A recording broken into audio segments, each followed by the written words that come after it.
We'll begin our meeting here and ask for, first of all, let's see who is here. I'm Carlos Hawley. And we have been heard who was on the phone. Who else is here? Chris Shipper. And Jenna Reno. Very good. First item on our agenda is to approve the agenda. Is there a motion? I'll make a motion, Chris Shipper. Very good. Is there a second? Hannah James will second. Wonderful. Thank you so much. And any discussion? I've never heard discussion after this first one. So those in favor signify by saying aye. Aye. Opposed, nay. The ayes have it. The second item is to approve the minutes. Is there a motion to approve? Hannah James will approve. Or yeah, you know what I mean. Sorry. Understand. Yes, thank you. Is there a second? This is Jenna Reno. I second the motion. Wonderful, wonderful. Is there any discussion, any corrections, or anything to the minutes? No? Hearing none, those in favor signify by saying aye. Aye. Opposed, nay. The ayes have it. That brings us to public comment. I see nobody waiting in line to speak to us. That brings us to the staff report. Megan, you have the floor. Hello, you have my full report in your packet. I'll just give you some highlights. The big one is that our One Book, One Community title has been announced for this year. This year's selection is The Night Watchman by Minnesota author Louis Georgerich. Later this fall, there will be a lot of book discussions, cultural presentations, other events to kind of correspond along with that. She is coming October 27th. She's going to be doing a talk at the Knutson Center at Concordia College. We have another author event coming up next Saturday, August 27th at 1 p.m. William Kent Kruger, who's known for his Cork O'Connor mystery series. He'll be at the main library downtown. Getting into September, many of our regular events are continuing or restarting for the fall season. So we have the plant swaps, crafting events, book clubs. One new thing, we're collaborating with the Little Big Wars game shop in town for introductory sessions of Dungeons and Dragons. Those are for all ages. It's becoming popular again because of Stranger Things and other things in the media where kids are wanting to play it, and there are still adults who do. So those are going to be the first Thursday of each month. The first event is September 8th, and the focus is an introduction to character creation. The kids' story times are back this fall at all 3 locations, as is the ever-popular Pause for Reading series, where children can practice their reading skills by reading to therapy pets. There's also a Birding for Kids series with the local Audubon Society. That will be next Saturday, August 27th. Kids will learn about local bird species and then take a short field trip down along the river to see if they can find any birds. Registration is required for that one. For teens, they're restarting their weekly drop-in teen time. It has a different theme every week, every Tuesday. And then they're also doing an etched glass crafting event that they do have to register for. Does anybody have any questions on anything in my report? No, I would like to add, though, if you're going to go see William Kent Kruger, get there early. I know we had him come in 2019 for the anniversary celebration of the main library opening, and it was packed. We had the community room. It was... Thank goodness the fire chief didn't show up. It was, Yeah, he is popular and he's a really good speaker too. yeah. He's a good speaker. Mm-hmm. Thank you so much. That brings us to director's report. Director happens to be here. Yes. Per my report there in the packet, the big thing, we had our first meeting with JLG architects and a representative from Library Q Consultants, getting a kickoff for the master planning, facilities master planning. That went really well.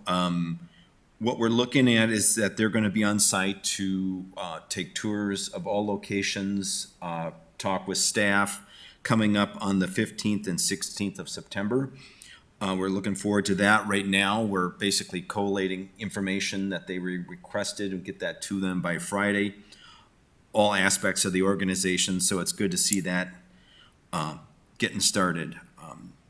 If you have questions with any of the other items in my report, that's fine. Very good. That brings us to new business.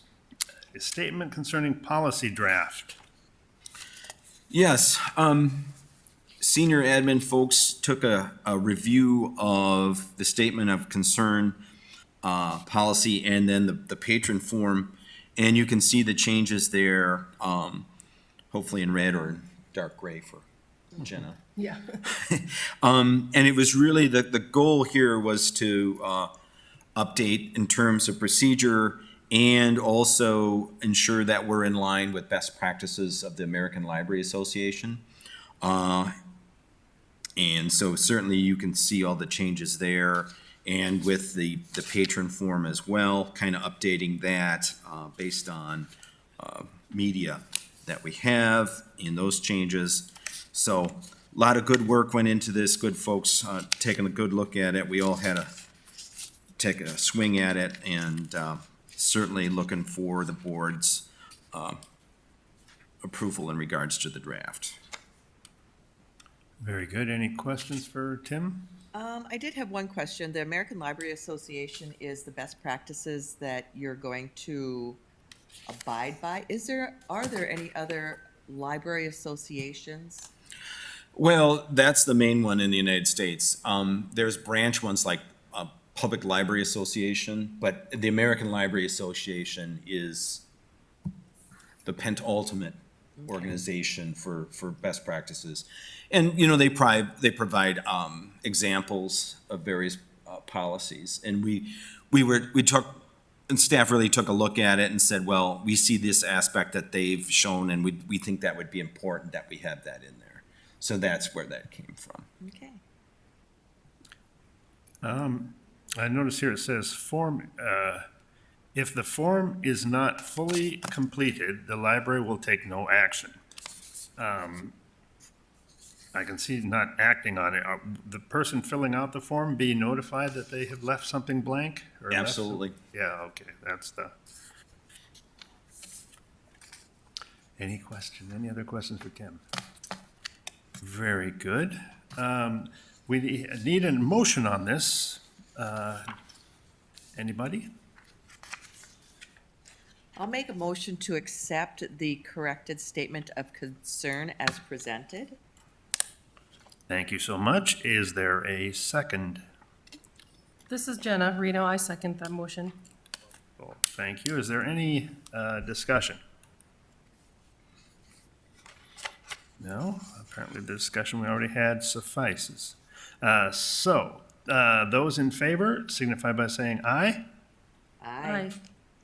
Aye. I knew to wait for you this time. And those opposed, nay. The ayes have it. That brings us to our statistical reports. Right, looking at usage, it's exciting, when we're looking at attendance. Nice pickup, over 21. You can see that across the board at all locations. Excited about that. Programming, we're again looking at staffing availability, that's impacted programming. So that's why those numbers are down.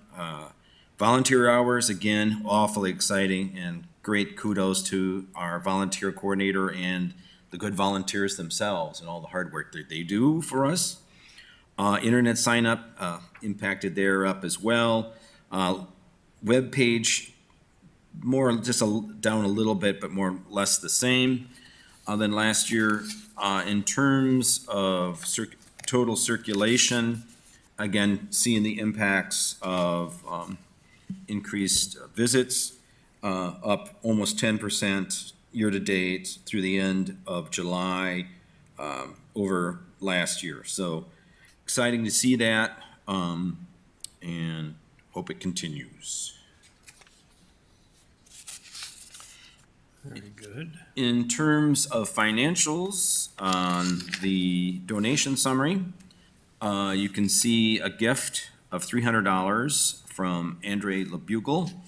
And in terms of the 4,650, the vast majority of that, the 4,550 is Friends money for the Children's Summer Reading Program and for Northern Narratives and Northern Focus programs. And the remainder, $100 from patron Karen Olson. On the expenditure side, you see an expenditure of $550 for children's books from the Friends. So thank you, Friends. In terms of overall budget, you can see year-to-date through 58% of the fiscal year, total aggregate budget expenditure just under 59%. Certainly continue to monitor that through the end of the fiscal year to get opportunities before the end of the fiscal year to utilize whatever we might identify as available. Revenue, you can see through the end of July, revenue of just under $16,000.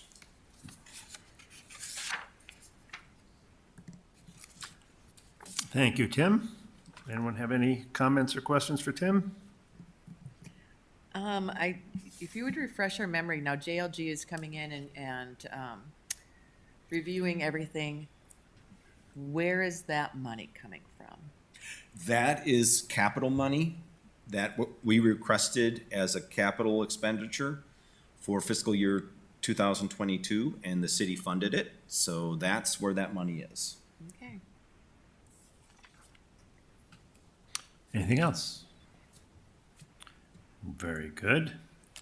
Friends of the Library report. We have no friends today. They're planning their book sale Oh, they do in another- October. Okay, they do June So- and October? Is that the? Yeah, I apologize, I don't have the date.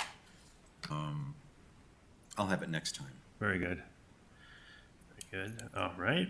Then our next regular meeting is September 20th, and we are adjourned.